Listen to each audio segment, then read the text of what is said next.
Hello everybody, welcome back to another video. Hopefully you guys are all having a fantastic day. Today's upload is going to be me trying to answer the question, who will see the snowiest December 2018? I have a couple little disclaimers to make. So, first off, by no means is this 100% accurate. It's just my forecast, what I think will happen based on some evidence, quite a bit actually, evidence that I've gathered, which I will show some of it to you. But this forecast is also trending for a fairly warm December, in my opinion.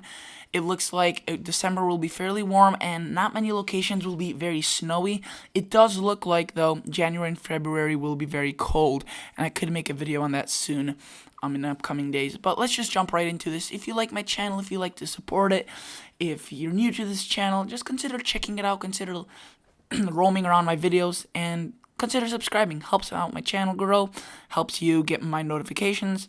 It's a win-win situation. The first thing I want to look at is the ENSO outlook, so the ENSO outlook. This basically shows you whether we're going to see an El Nino, La Nina, or a neutral, and I'll explain what that means in just a minute. So, as written right here in plain letters, El Nino is expected to form and continue through the Northern Hemisphere winter 2018-2019. At least an 80% chance, and right there, November, December, January, December, 80% of an El Nino. I don't think it still has formed quite yet, but it will form in the next couple of weeks. And a El Nino typically impacts the U.S. like this. So we have that warm water in South America that sends this jet stream a little bit further to the north, the polar jet stream. The Pacific jet stream is a little bit further to the north, and again, it doesn't allow as much cold air into the United States, so therefore there's warm air coming into the northern part of the United States. It's typically dry across the north, and then wetter and cooler, and potentially, if the ingredients are right, a little bit more snowier in the south. However, not all El Ninos are the same, not even close. So there is a thing that when it comes to an El Nino strength. The strength of an El Nino actually means quite a bit. So again, this just shows you an El Nino will develop and persist through at least the northern hemisphere in the spring 2019. But right here is the strength of an El Nino, and we are looking at a 1 degree El Nino above average, and it needs to be, in order for there to be an El Nino, needs to be at least 0.5 degrees and up. And it's going to be looking at these averages, the statistical average, the DUIN average, and the CPC console. All of these are fairly good, and they're averages, and some of them actually show it weaker than 1, some of them show it right around 1. The strongest outlying models have it all the way at 1.5, a little bit over. That's still considered moderate, so this is a weak to moderate El Nino, a very weak to possibly moderate El Nino. So what does that mean? How does that differ from a typical El Nino, which I just showed you? Well, this is what a weak to moderate El Nino is, typical impacts on winter. It's a little bit different, and let me explain you why. So there's still that southern branch of that jet stream, the subtropical jet, but the northern branch gets further and further down to the south, allowing cold air into the plains and Midwest and into parts of the east. Now, when these two jet stream branches merge around the east coast at some given times, and there's enough moisture and enough cold air, this could produce some fairly large nor'easters, snowstorms. There could be quite a bit of snow across these areas if this occurs during December. And again, a fairly wet December is looking like to be happening across the southeast also. But again, it's maybe not cold enough for snow. We will need to keep an eye on that, because if it's cold enough, then there will be snow and there's going to be plenty of moisture. So all we need is a cold air. The next thing I want to talk about is the potential for an El Nino Modokai. So, El Nino Modokai is a little bit different from a typical El Nino. So, typical El Nino, the waters, I didn't show you this yet, but they look something like this in the Pacific Ocean. They are eastern-based, an eastern-based El Nino. And that's what a typical El Nino is. The warm waters are eastern-based, while during an El Nino Modokai, the warm waters are more central-based. There are some cooler waters by the coast, cooler waters by Indonesia, East Asia.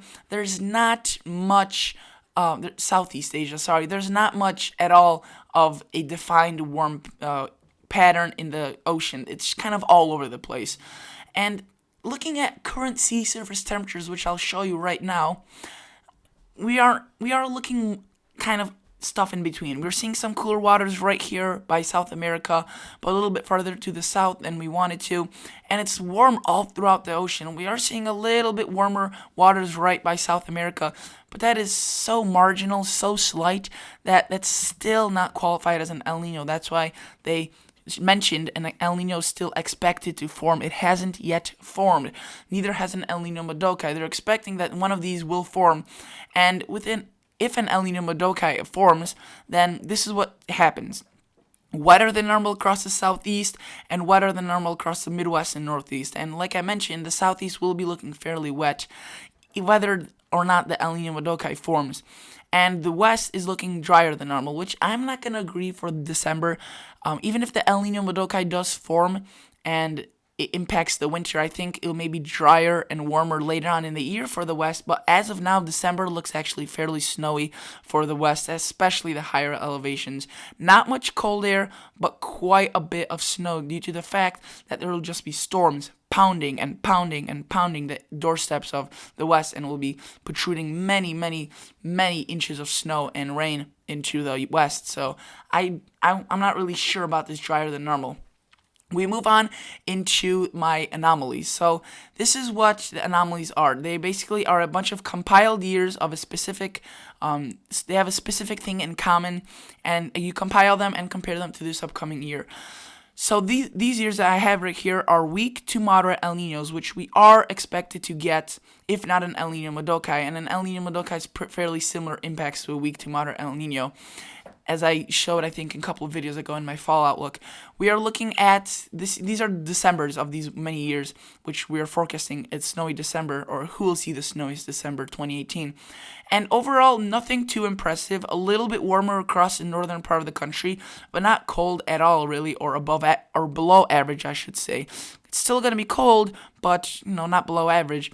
According to this, if this were to be right. And these are just a bunch of random years. I did not compile this to get my data what I wanted to. I just looked up weak to moderate El Nino years, took a bunch of years, some from the older years, 1950, 1960s, and then some from the newer, 2014 being the newest one, most recent.